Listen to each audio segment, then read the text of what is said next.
welcome to another episode of Movies That Make Us. I'm Jake. I'm Tracy. And I'm Val. And we are back to talk about some more movies as we're wrapping down summer. It's going to be fall. I only say that because my kids are going back to school this week. It's a holiday for us. I guess not a national, but a Dietz house holiday. Dietz house holiday. Yeah. So we're excited. Except we've been doing a lot of the back to school shopping, and we've kind of taken them in small groups, so like one or two at a time. And I feel like I have been to Target / Famous Footwear / Old Navy so many times over the last 2 weeks. I'm getting like, they should start paying me. I should start working at all of these places because I've been there so much. So you don't take like the Band-Aid approach where you just all the kids, you just do it all at once and just rip that Band-Aid off? I don't know. We've done that in the past. But what made it hard this year is we've done a lot of times where we just go and kind of just get everything for the kids and kind of just, we know what they like, we know what they want. But we decided, okay, we've got a couple that are going, like one's going into middle school for the first time, one's going into high school for the first time. So we feel like these are big enough changes that like they might want to have a say in what they're wearing and what they're That makes perfect sense. Going to school in. And so yeah. Sorry, I had some pug noises, so I had to be muted, but yeah.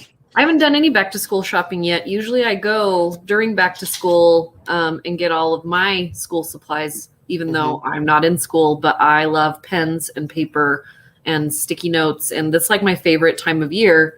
My daughter went and did back to school shopping because she starts teaching for the first time tomorrow. So she is going to be a para teacher. Yeah. At an autistic school, and she's teaching. She's going to be teaching high school English. Oh wow! Para teacher. Awesome. So she's super excited. It's a lot. She has been. I don't know if nanny's the right word, but she's been helping an autistic girl do homeschool for the last year.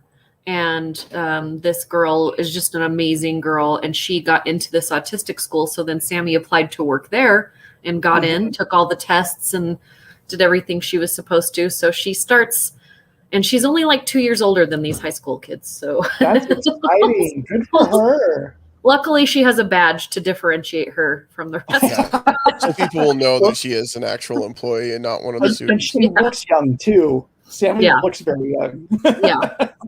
Yeah. So I'm excited for her, but I'm also excited for her just to be with kids full time so that when she comes home, I can be like, yep, you're learning, all those things that you just said about high school kids. You remember that. Yeah. We were talking to someone, my wife and I, just before the show, and they were saying, do you think kids understand everything that their parents do for them? And they were saying this in reference to like my wife writing Wicked and Cannibal at Lagoon so the kids would go on it.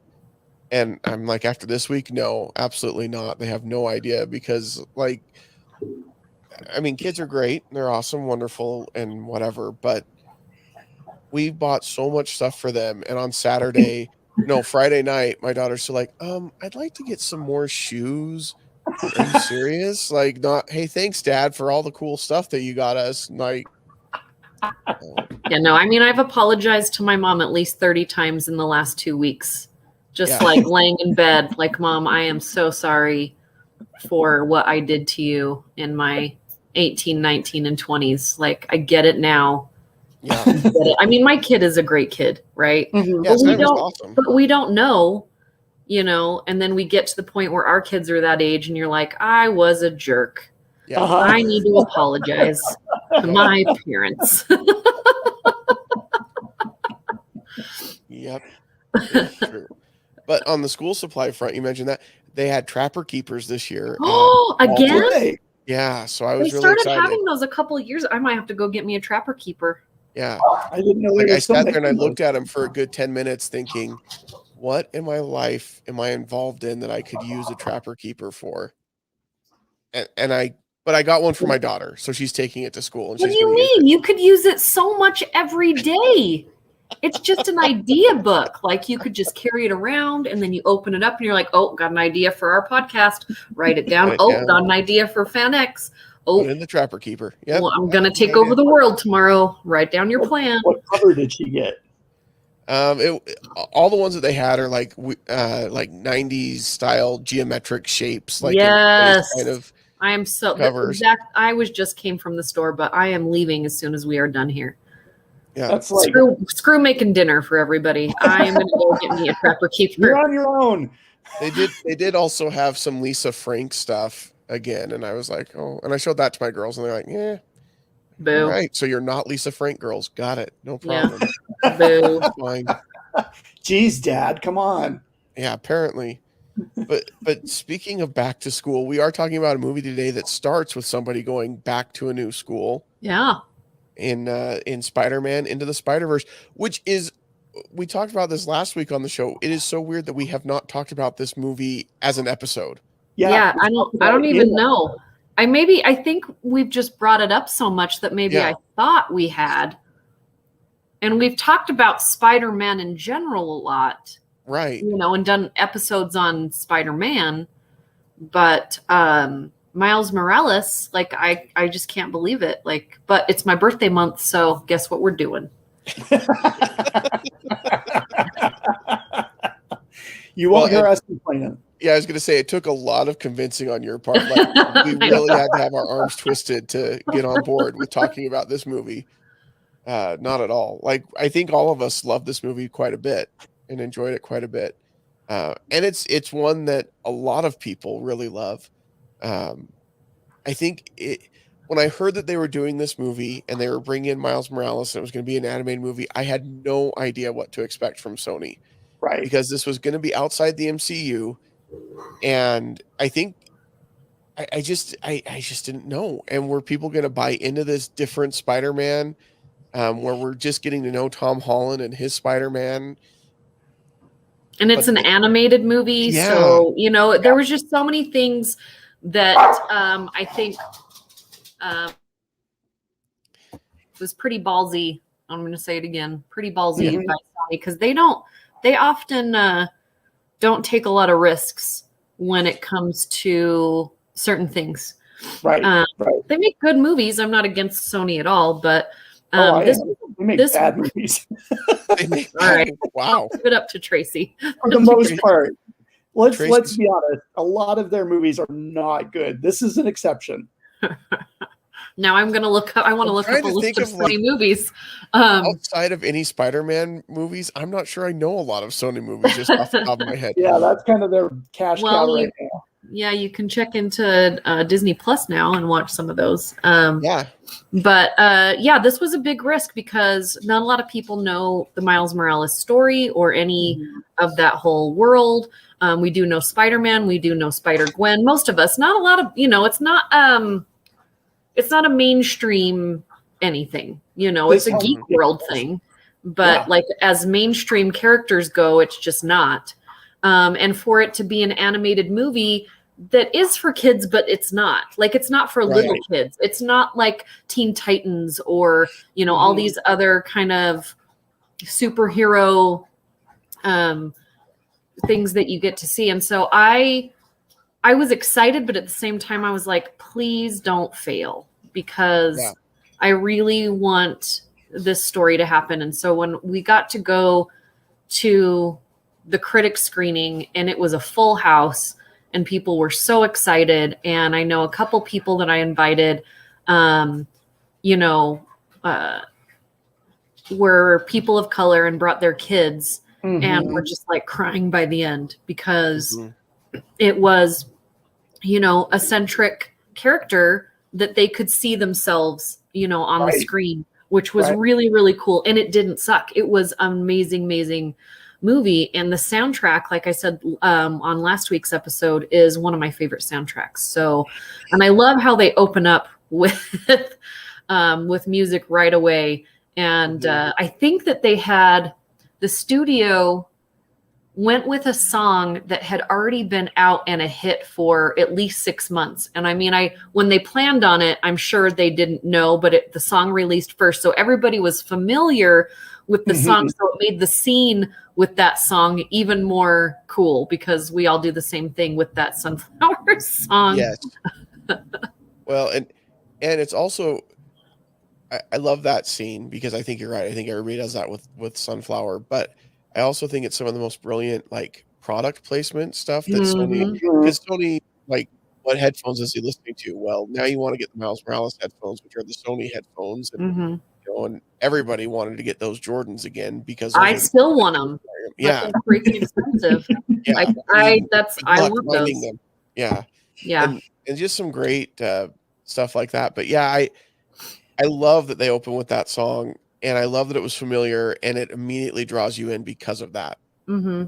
It was smart because for a story that most people don't know, they're just like, everybody at the time was high off of superhero movies, right? We had, Endgame, was right there. What else came out at the same time?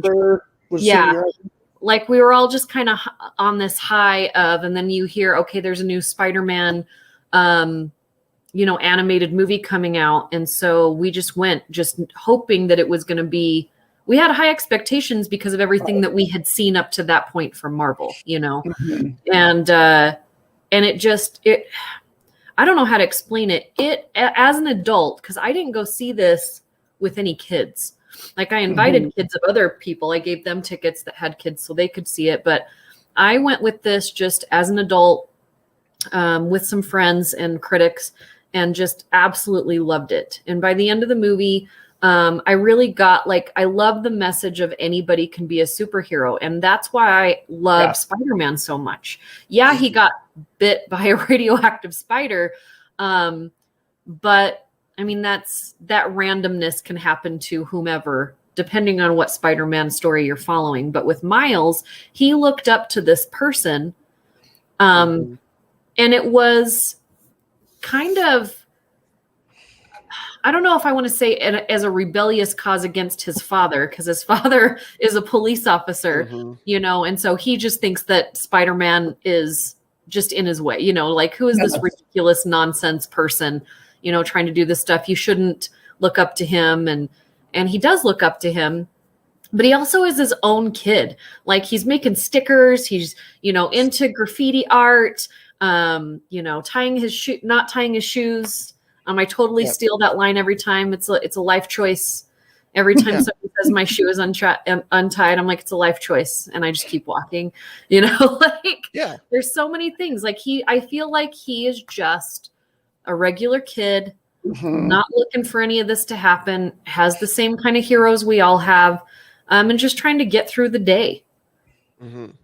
Well, and I think this is, one of the, I'm not always a big fan of when the comics or movies decide to go in and say, we're going to take this character that's been around for a long time, and now we're going to pass the mantle on to someone else, because a lot of times it doesn't work very well, and for various reasons. And I had issues when, Dick Grayson picks up the Batman mantle for a while in the comics.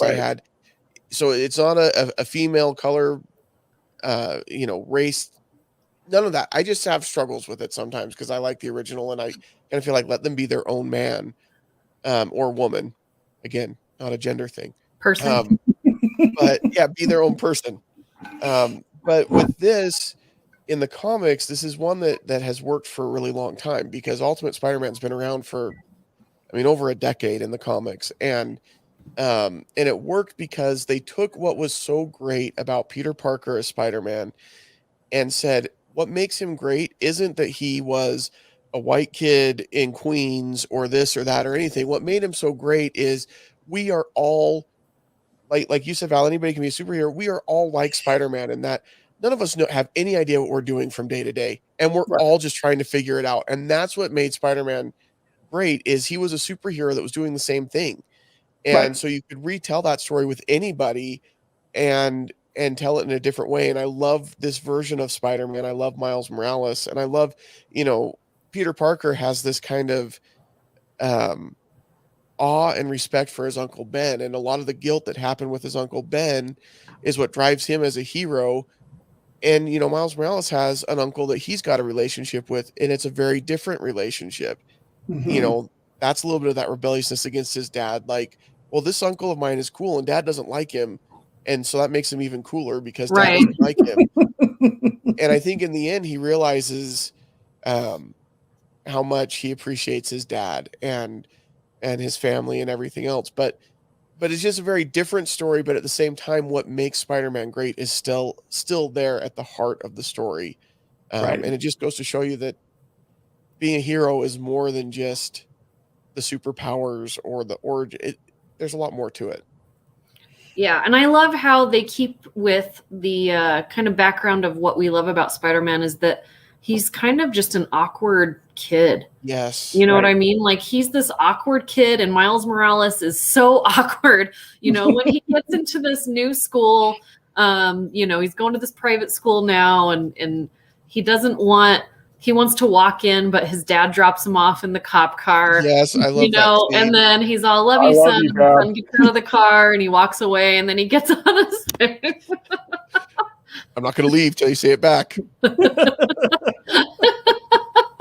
And then he's walking through the halls.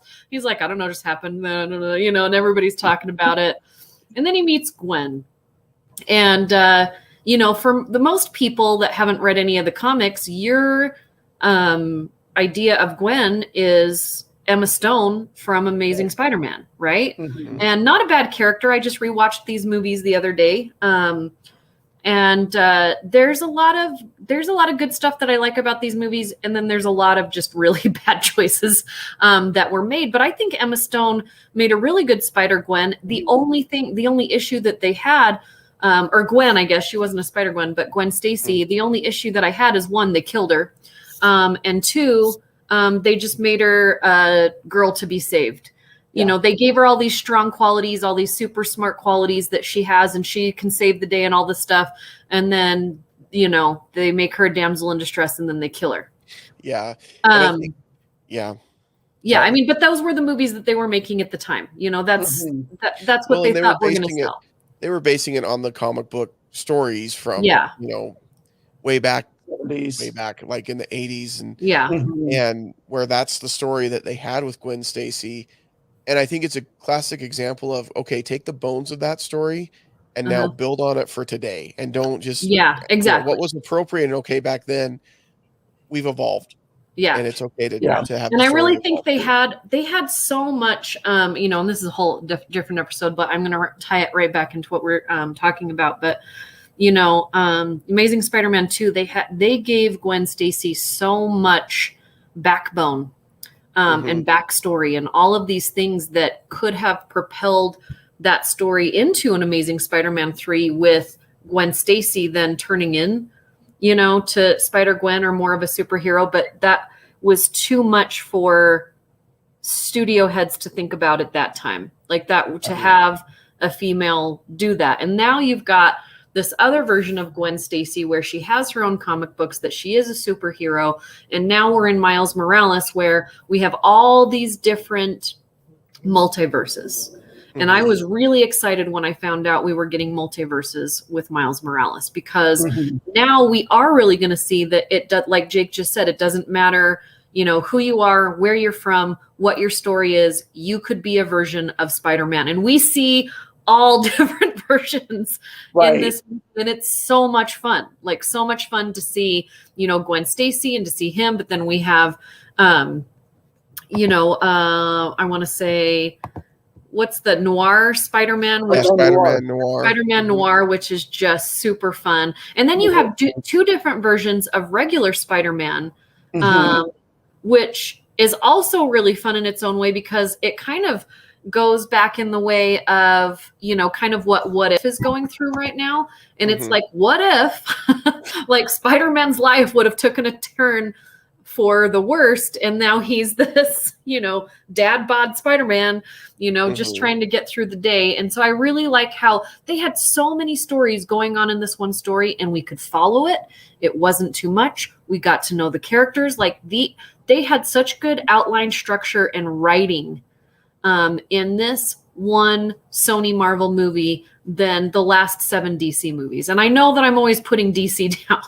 Right. But like, this is the proof that you can introduce all these characters that most people don't know about with all these different side stories, and we got it. And they made it so kids could get it, you know? Right. I mean, I'm just so impressed.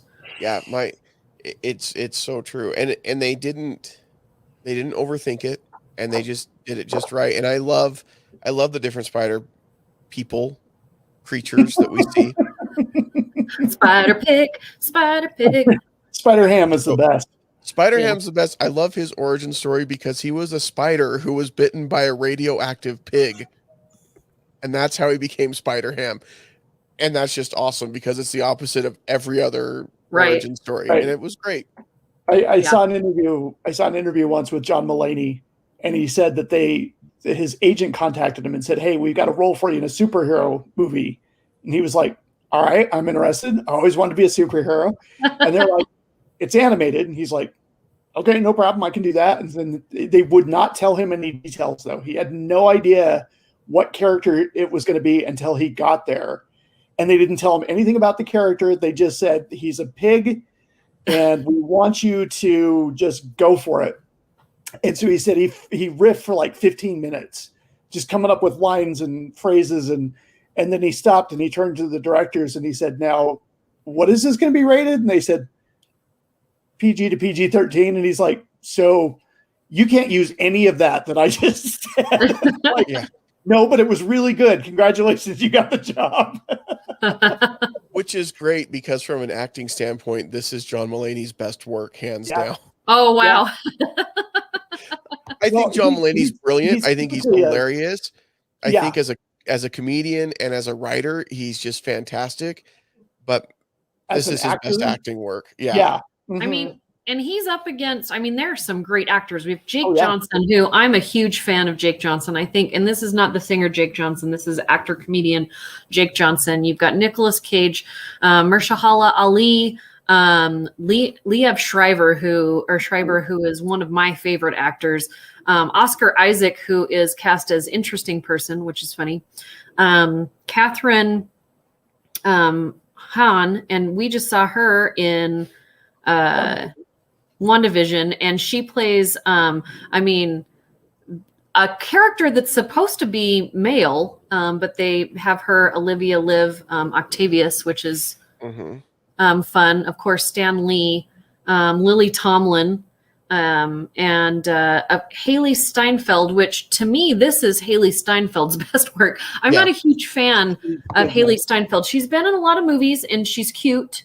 Like she's a cute actress, not like saying her looks. Yes, she's very pretty. But I mean, when she's in movies, I just think, okay, like that's, but I really bought it. I totally forgot it was her in this film.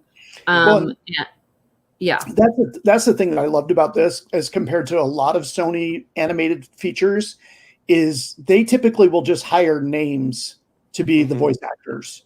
And that's their marketing. That's their whole thing. Come listen to boom, boom, boom, boom, boom. And they'll list these A-list actors. And sometimes when you're watching those, you know that that's that person's voice and you can't get past the actor. You can't get into the character. Whereas in this one, you just slide right. I mean, like you said, Val, there's got some incredible acting in here. And even Nicolas Cage, who tends to dominate because he's so over the top so often. Yeah. They make it so that it fits that character and you just go with it the whole movie, which is a real tribute to the direction of this. Yeah. And then Shamiq Moore, who plays Miles Morales, is kind of a newcomer. He's been in a couple of things, but nothing huge. And I gotta say, I got to meet this kid at CES in 2019, the year this movie came out. And I think it came out in 2018. Did it come out 2019? I think it's 2019. And I got to meet him at CES. And I'll have to post some of the video that I have from his interview because he was just like super nice, very intelligent. And he can do anything. Like he just started busting a move like breakdancing. He's producing stuff. He's making music, like all of this stuff. Very nice to everyone that came up. Cause I don't know if you guys have been to CES, but it's like, so take like a convention like Comic-Con and then put it in Vegas in 5 different buildings, you know, and it's just shiny stuff everywhere. And he was the highlight of this area. It was the Sony section. It had all their movies and different tech that was happening. And I was almost ready to leave that section because, you know, I was done with it. And they're like, and Shamiq Moore from, you know, Into the Spiderverse. And I just turned right back around. Over and got a spot right in the front. And I got a picture with him and I got to talk to him. But I got some video of his interview, which I'll see if I can find and I'll post it on our Facebook page. But like all I could think to myself was like, this kid has got his head on his shoulders. Like, you know what I mean? Like we've met a lot of people in the biz, and sometimes you just think like, I don't know, we've all had to put on a fake smile for different things. You know what I mean? But this kid was so happy to be there. Like it was so nice. It was so refreshing to see that he knew that this was really big for him, really huge for him. And of course he was wearing the sneakers and I just like, was like, can I just have those? And he probably said no. I didn't ask him. Oh, well, that's good. That's his good. feet are bigger than mine. So yeah, but yeah, I remember when this came out. I mean, it wasn't that long ago, so obviously, but just how well it was received and by critics, by fans. And I think, I was going to say, if I'm not mistaken, it was named by the Utah Film Critic Association as Best Picture. Yeah. I was going to say that. I was just waiting, but it came out in 2018. So it's the end of 2018. Okay. But yeah, the Utah Film Critics Society voted it Film of the Year for the Film Critic Awards. So. Yeah, and I think it won Oscar for Best Animated Picture. One of the rare not Disney films that has won that in recent years. And really, honestly, I don't remember what came out in 2018 from Disney, what it went up against. But like, if anything else had won, I think that would have been a real shame. But no, I think I even felt like it was Incredibles 2. Yeah. Ralph Breaks the Internet. Yeah, it was against 2 that I didn't, and then Smallfoot I think was also I think so. Up there. And like Incredibles 2 was whatever for me. And so was Ralph Breaks the Internet. Like there was, you know, 1 or 2 scenes in that I thought were, you know, it was okay. They were all just okay. Honestly, in that grouping, the Disney films finish 3rd and 4th for me out of 4. Yeah, no, I was really happy. Was really good. I was really happy that this one. Yeah. One of my favorite scenes. So his uncle, Miles's uncle, is like telling him how to hit on girls. And he like does the little thing where you put the hand on and you're just like, hey. And so then when he goes to school and he's talking to Gwen and he gets it's like slow motion and then awkward, hey. And then he gets his hand stuck, and then it's in her hair, and then she gets this haircut that now all the girls all over the world want this crazy haircut. Yep. All because Miles Morales was awkward. It was so like it was great. That's just that scene, and I don't know. I love how real it is, but also like it's fake. It's an animated superhero movie. So it's not real, but it is. Like there's so many things that are super real. There's like when his dad comes to the door, you know, and he can't really get up to get the door to talk to him, but his dad just knows, hey, like we need to talk and I miss you and I love you know, like these things. And Miles, they have that quiet moment together. Like I think we can all kind of put ourselves in that place with either our kid or our parent or a niece or a nephew or somebody that, you know, I don't know. It was just there are some very real moments. The only thing that wasn't my favorite in this movie was when they get to the place where Kingpin is trying to bring this world so he can like get into the multiverse so he can get his family back, and then everything kind of scrambles, and it's this big visual like spaghetti bowl of pixels and colors and like all of that. That went a little long for me. Yeah. But it's not enough to make me still not for this to be one of my favorite movies. But that section, every time it comes on, like I could take a nap during that section. It is a little long. I agree. It's a little long, but having studied animated film in school and seen all the different types of animation that they're throwing, and then I've got some friends forever. Yeah. And then I've got some friends who are artists who do some comic book work, and some of the stuff that they've explained about the different art styles and the way that you make it so that the colors look like they're misprinted as the world's kind of collapsing. There's some really cool stuff in there, but it is a little long. Yeah. I mean, no, it's really cool, but I think seeing it one time is enough. And then when you go back and watch the movie over and over, I kind of skip through that part. Yeah. And I think that is fair on that. I mean, but I do like going back to the animation styles. I do think it's really impressive, the animation style just overall in this movie and all of the different things that they bring into it. Because I felt like I've seen a good number of animated movies, probably more than I really want to admit out loud. But was the father of 6 kids? Yes. Well, I don't want to blame it totally on the kids though. I think I just like animated movies in general, and this felt like a whole new style and look of animation, and it was just like it's hard to describe it in any other way. I mean, it's like, so what kind of animation? It's not Pixar. It's not just the 2D animation. It's its own. It's its own thing. Yeah. And for that reason, like, it's just amazing to watch.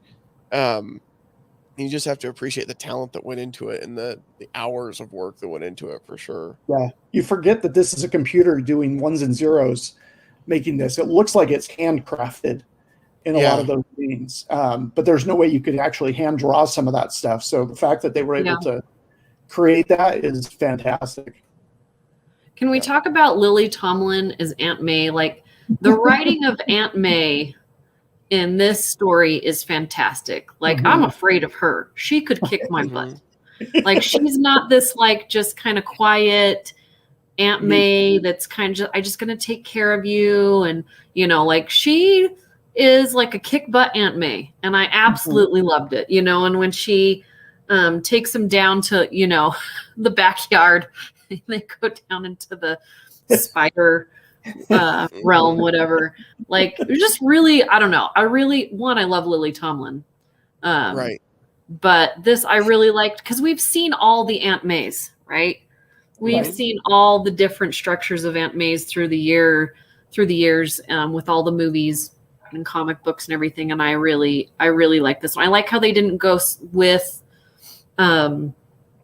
you know, like the stereotype that we've seen. I'm like, we don't need to see the origin stories again. We see they give us little glimpses of things, you know, that kind of keep us grounded in the story that we're in, and give us that familiarity. But I just thought she was great. It was like somebody said, what if Aunt May was really smart and capable and he let her in on his secret, like, from the start?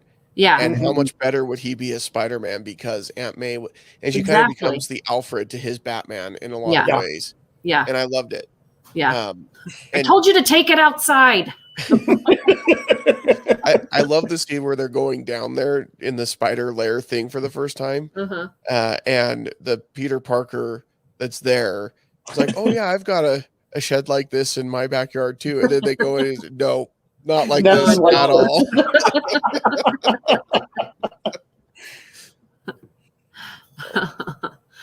Yeah. And that, I mean, too, just like the Spider-Man in the, you know, the other universe, you know, when he's sitting on his bed eating that pizza, he just can't get over the love of his life. You know what I mean? Like, this is so real. You know, this is I don't know. There's just so many little nuanced things that they put in that they really didn't have to give us just a deeper story and a deeper understanding of these characters. And I love it how when Miles Morales, he finds out that he can turn invisible. Mhm. That's also one of my favorites. And then he's like, do it again. And he's like, he's like tensing. Yeah. Well, when he gets the bagel, I really want a bagel. Well, and I love that when they incorporate that into when he's trying to convince them that, like, no, he can come along. Like, yeah, do the thing, and he can't do it at all. Like, yeah, I've been a big Jake Johnson fan since New Girl. Oh yeah, he is just such a funny guy. He's got a new film out. I can't remember what it's called, but I think he wrote and directed it. He said he got kind of burned out for a little while and kind of went back to his roots of small, lower budget indie kind of work. But I've been a big fan of his. He kind of steals the show in the small cameo in the Jurassic World. Yeah. Ones with the scientist guy. Yeah. Yeah, he's got this really great timing. He doesn't rush any of his humor. You know, and he brings that to most characters. So you know that it's him, but at the same time, you lose him. He's not one of those that you see the actor, you lose him into the character. But he just has this slow kind of dry humor that's so great. And when I found out he was going to be in this, because I'm a huge fan of New Girl as well, and mainly because of him, like his chemistry with Zooey Deschanel is fantastic. Yeah. But by himself, like I could, you know, sit and watch him just do comedy because he's just so funny and so on it. But it's not like this rush, like slapstick, you know, kind of stuff. Like he just he's on point and he leaves room for you to laugh and like think about things, which I really like. And I like how they let him keep that pace in this movie. Yeah. Produced by Lord and Miller, the guys who created the Lego movie. I like the fact, so when they were making this movie, they said Lord and Miller have a tendency to throw everything, all their ideas out there, and then they cut back. And I think that's kind of what got them in trouble when they got into the Star Wars world, because they're so structured in the way that they're filmed. And I really wish Solo, they would have allowed those guys to make their version of that movie. And in some multiverse, that movie exists, because I'm a big fan of those two. I'd love to see what they would have done in the Star Wars movie. I mean, Ron Howard's an okay director. It was just very safe. And I felt like Lord Miller would have taken it in new and interesting and unique ways.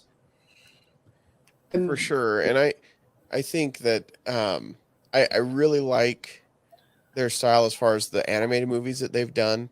But I can also see where you can say, like, yeah, it would be interesting to see that Solo movie that's just them doing it and not having Ron Howard come in and finishing it up the way that Disney wanted it finished up. Well, the way that he tried to finish it up, like Disney wanted him to finish it up. I don't think Disney wanted what they got with the finished product with Solo, which is why we haven't gotten a sequel yet.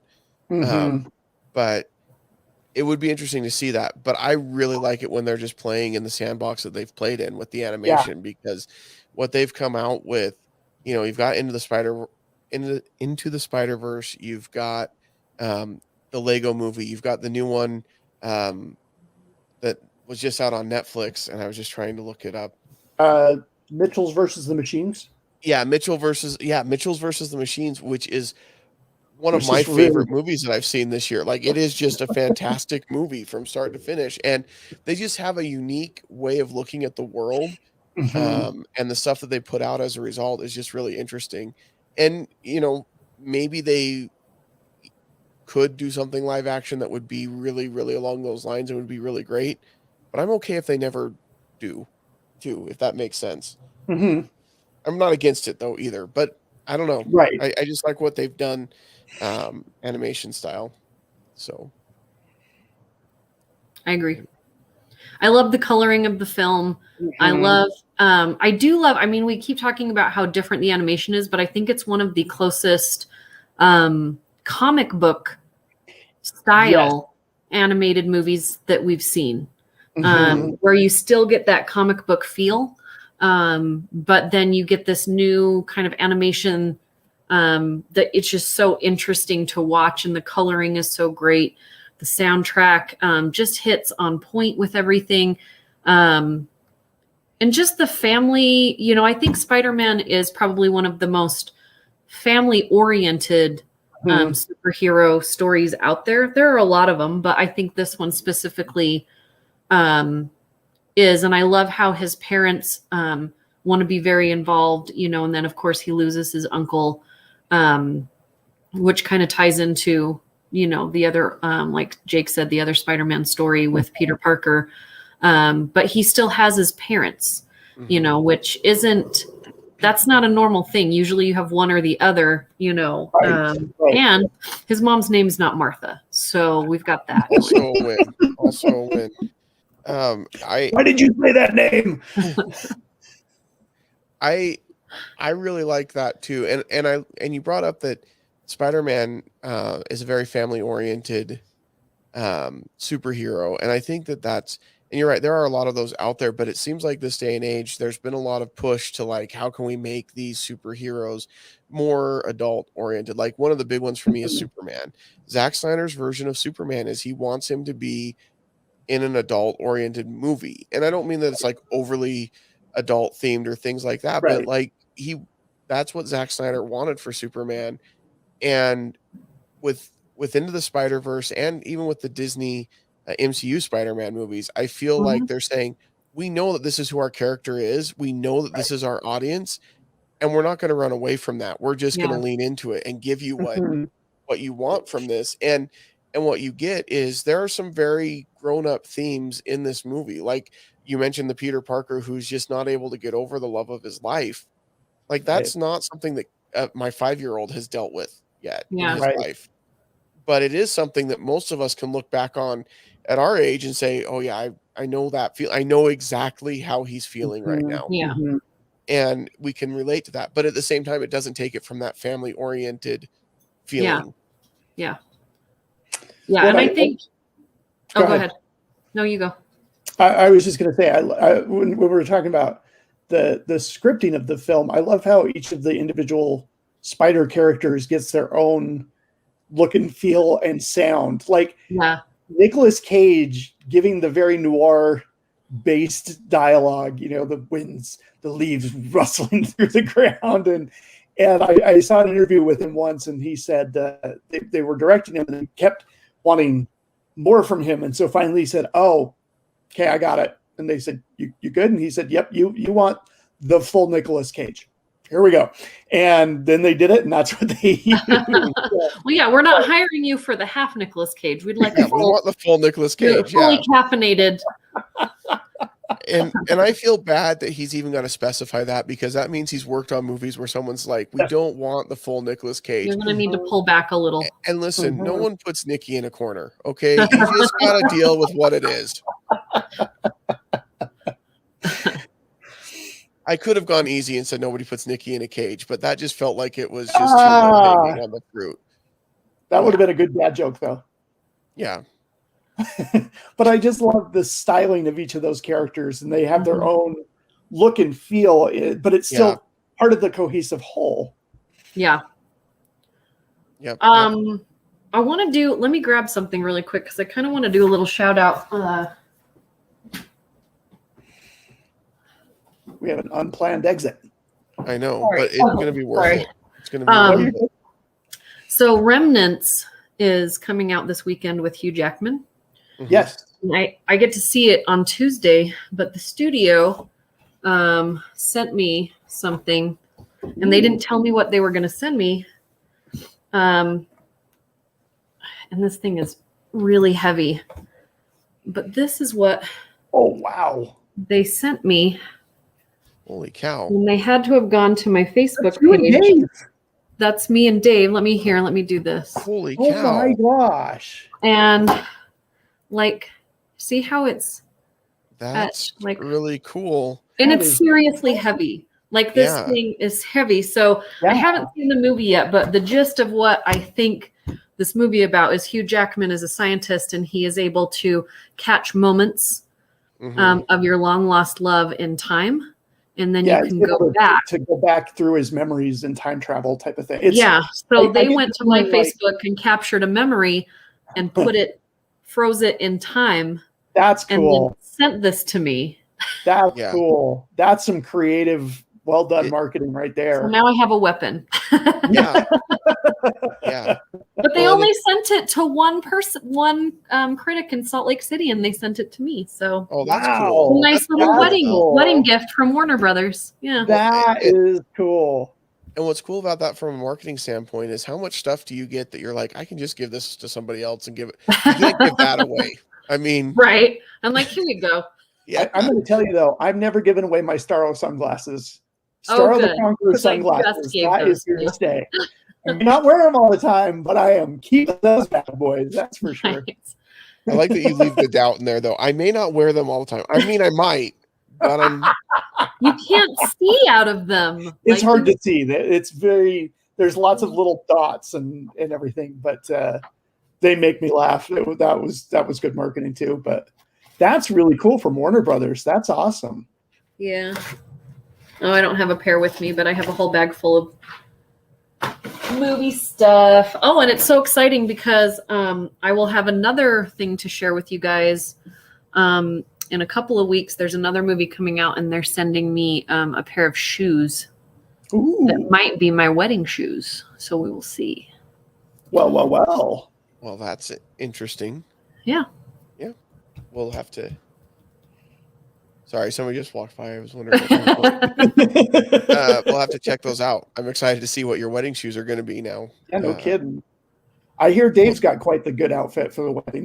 I wouldn't even know. I haven't seen it, but I've heard things that I'm going to come around the corner as my dad's walking me down the aisle of the backyard. I'm getting married in Hawaii, and that I'm going to start laughing. And I'm like, okay, well, that's the exact reaction that I wanted.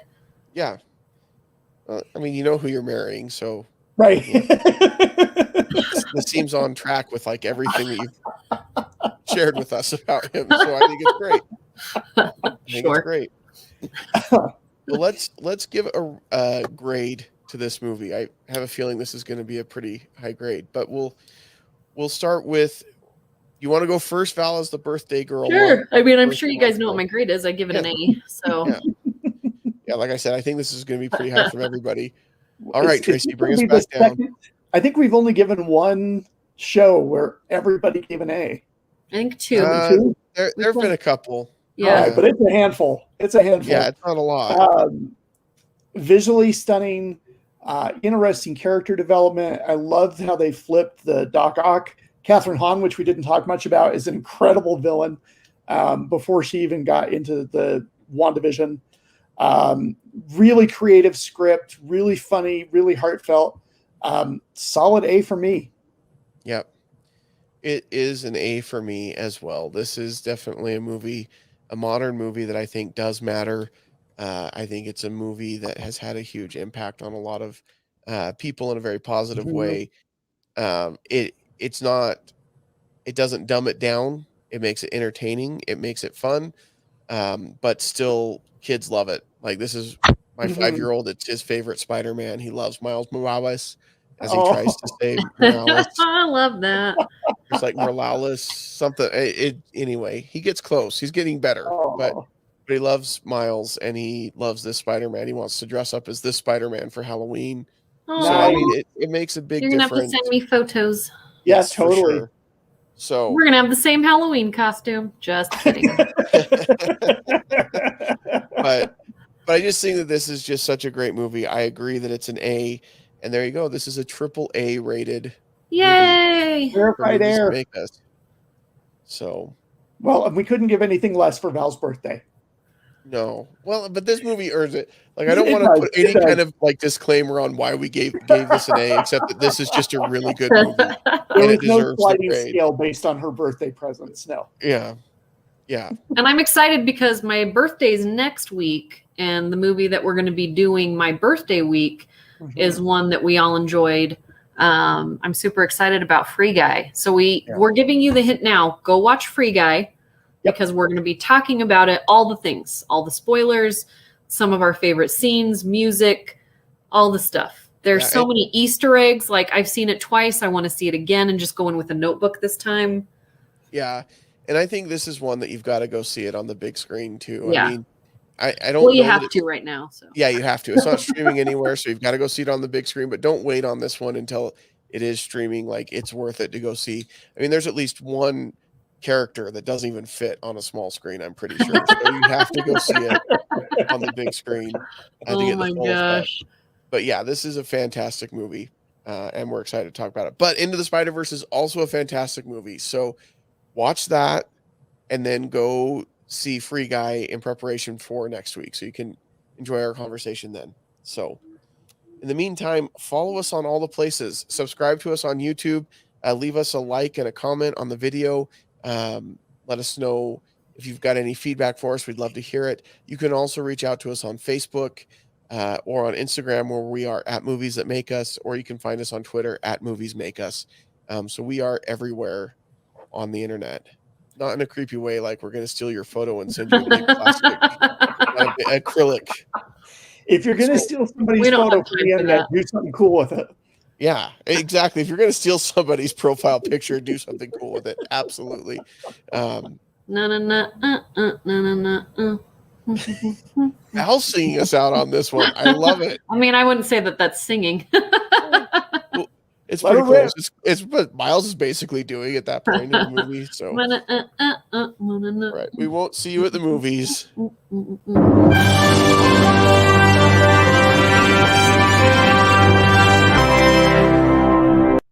This has been a Stolen Droids Media production.